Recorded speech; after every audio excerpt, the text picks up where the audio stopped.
निकाल देगा। अरे तो पीरा ला देके महला रोवासी खलो आगी से आ। धीरे धीरे निकाल, धीरे धीरे निकाल, धीरे धीरे निकाल, धीरे धीरे निकाल, धीरे धीरे निकाल, धीरे धीरे निकाल। कैसे करा तेरा बदले काटा संजना बदले मर हो गए बुरा हाल। धीरे डीजे परिहार।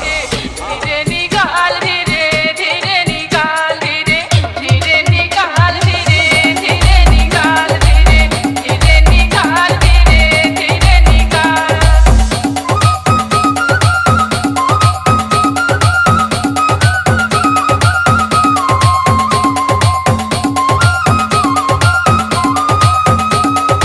आँखिलियाँ तू टपकत है कारी पसीना छूटत है।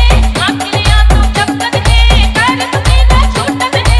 ए पीला माछर हो गया सारी बदन मुर छूटत है। ए पीला माछर हो गया सारी बदन मुर छूटत है। धीरे धीरे निकाल, धीरे धीरे निकाल, धीरे धीरे निकाल, धीरे धीरे निकाल, धीरे धीरे निकाल, धीरे धीरे निकाल।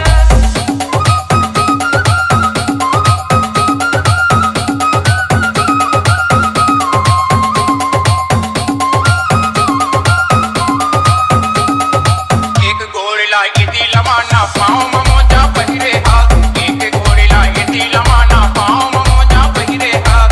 ऊंचा एड़ के सैंडल पहिरे तबोले काटा गड़ गए हाथ। ऊंचा एड़ के सैंडल पहिरे तबोले काटा गड़ गए हाथ। डीजे परिहार।